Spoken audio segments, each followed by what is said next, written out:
आज हम विभाग सी में देखेंगे मोस्ट आईएमपी क्वेश्चन, कौन कौन से मोस्ट आईएमपी क्वेश्चन है, कौन से आईएमपी क्वेश्चन है और कौन से मोस्ट आईएमपी क्वेश्चन है। बरोबर। नीचे दिएगा 9 प्रश्नों में से कोई 6 प्रश्नों को विस्तार में लिखो और प्रत्येक के 3 अंक हैं। तो यहाँ पर देखो 9 में से कितने करने हैं, 6 करने हैं। और हमें यहाँ पर देखना है किस पार्ट में से कौन कौन से क्वेश्चन पूछे जाते हैं, तो फालतू में दूसरे पार्टों में से उसको तैयार करने की जरूरत नहीं है। पार्ट 3 में से आता है क्वेश्चन नंबर 38 और 39 आएगा। पार्ट 4 में से क्वेश्चन नंबर 40 आएगा। पार्ट 8 में से क्वेश्चन नंबर 41 और 42 आएगा। पार्ट 6 में से क्वेश्चन नंबर 43 आएगा। पार्ट 19 में से क्वेश्चन नंबर 46 आता है। पार्ट 18 में से क्वेश्चन नंबर 44 और 45 आता है। आपको 6 करने हैं, यानी कि एक ये पार्ट तैयार कर लो, एक ये पार्ट तैयार कर लो और एक ये पार्ट तैयार कर लो, इसके बड़े बड़े क्वेश्चन, तो आपका प्रॉब्लम सॉल्व हो जाता है। बाकी का ऑप्शन में आप निकाल सकते हैं। एक पार्ट एक्स्ट्रा तैयार कर लेना, जैसे कि आपने यहाँ पर 3 पार्ट तैयार कर लिया, या तो आपको पार्ट 4 है पसंद आता है तो पार्ट 4 या पार्ट 16 या पार्ट 19, दोनों तीनों ही कठिन पार्ट हैं। थोड़ा इसमें ये थोड़ा सरल रहेगा तो इसमें से आप याद कर सकते हैं। बरोबर।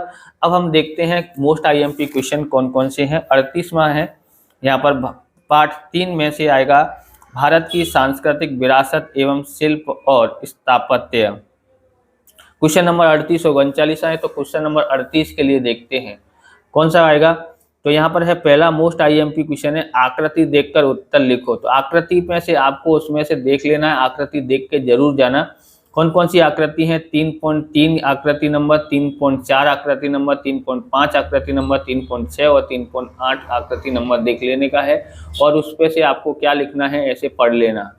क्वेश्चन नंबर 2 है गोपुरम का परिचय दीजिए। हो सकता है आकृति ना भी आए, पैसे दिया है अनुसार, तो आकृति देख के जरूर जाना। तीसरा है मोहजोदड़ो के सार्वजनिक स्नानागार और सार्वजनिक मकानों की जानकारी दीजिए, मोस्ट इंपोर्टेंट क्वेश्चन है। चौथा है देलवाड़ा के जैन मंदिर की जानकारी दीजिए। क्वेश्चन नंबर 39 के लिए है यहाँ पर मोहजोदड़ो नगर के रास्तों की जानकारी या गटर योजना के बारे में दोनों में से कोई एक आ सकता है, इसलिए तैयार करना। दूसरा है धोलावीरा का परिचय दीजिए। तीसरा मोस्ट आईएमपी है लोथल भारत का महत्वपूर्ण बंदरगाह था, समझाइए, ट्रेंडिंग क्वेश्चन चल रहा है, ये कोई भी ट्रेंडिंग क्वेश्चन है।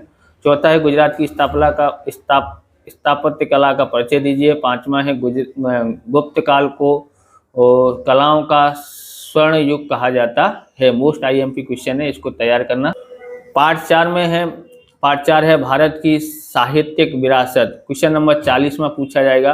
पहला है वल्लभी विद्यापीठ की जानकारी दीजिए। दूसरा है नालंदा विश्व विद्यापीठ की जानकारी दीजिए, मोस्ट आईएमपी क्वेश्चन है।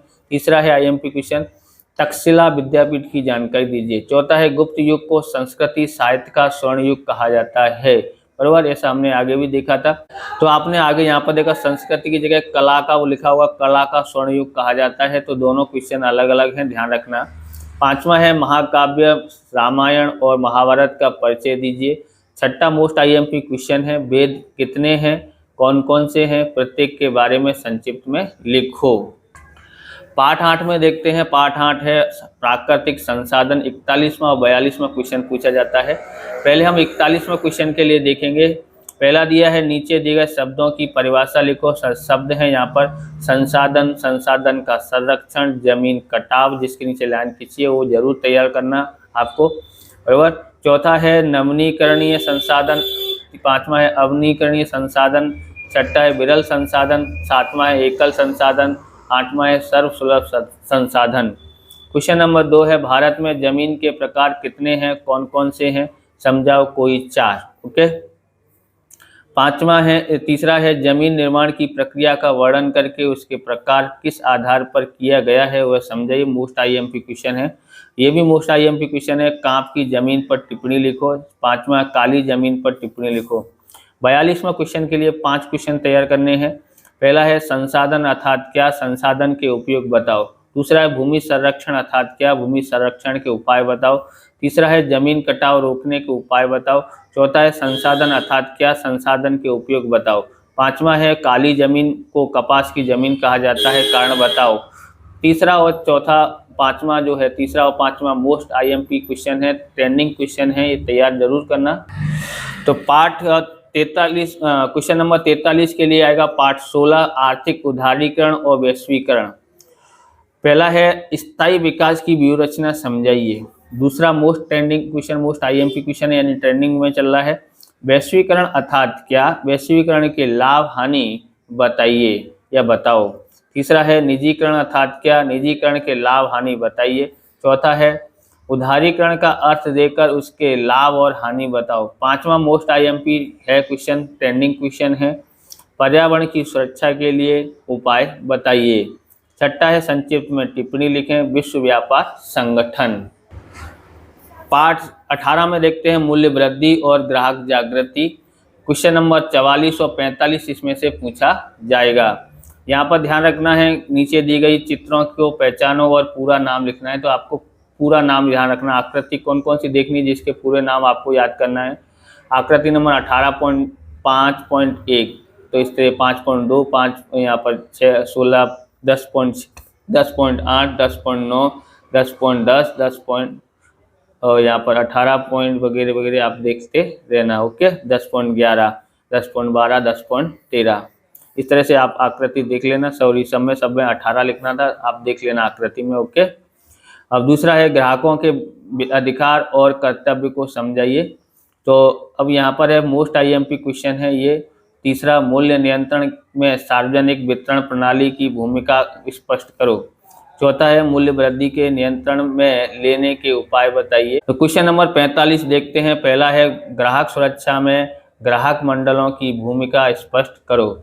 दूसरा मोस्ट आईएमपी क्वेश्चन है ग्राहकों को खरीदी करते समय क्या ध्यान रखना चाहिए। तीसरा है मूल्य वृद्धि आर्थिक विकास का पोषक भी है, अवरोधक भी है, समझाइए। चौथा है मूल्य वृद्धि के कारणों को विस्तार में समझाएं। पांचवा मोस्ट आईएमपी है ग्राहकों का शोषण किस तरह से होता है। छठा है ग्राहक का शोषण होने के कारण समझाइए। पांचवा मोस्ट आईएमपी, इसको जरूर तैयार कर लेना। पार्ट 19 में आपको मिलेगा क्वेश्चन नंबर 47, इसका नाम है मानव विकास। पहला है गुजरात सरकार ने महिला समानता के लिए कौन कौन सी योजनाएं लागू की हैं, समझाइए। दूसरा है हमारे आसपास में पाई जाने वाली कौन कौन सी बातें देश के मानव विकास अंग को प्रभावित करती हैं। तीसरा है भारत में महिलाओं के साथ किस प्रकार का भेदभाव पाया जाता है। चौथा है मानव विकास अंक की गणना किस तरह की जाती है। पांचवा है भारत के स्वास्थ्य सुधार के लिए हुए कार्यों का वर्णन करो। छठा मोस्ट आईएमपी क्वेश्चन है और तीसरा भी मोस्ट आईएमपी क्वेश्चन है। छठे में क्या दिया है, यहाँ पर भारत सरकार की महिला कल्याणकारी योजना को क्रम में समझाइए, मोस्ट आईएमपी क्वेश्चन है। इस प्रकार से ये वीडियो पूरा होता है। अगर आपको हमारा वीडियो अच्छा लगे तो लाइक करें, शेयर करें, कमेंट करें। चैनल पर नए हैं चैनल को सब्सक्राइब करें। मिलते हैं नेक्स्ट वीडियो में। जय हिंद, जय भारत, वंदे मातरम।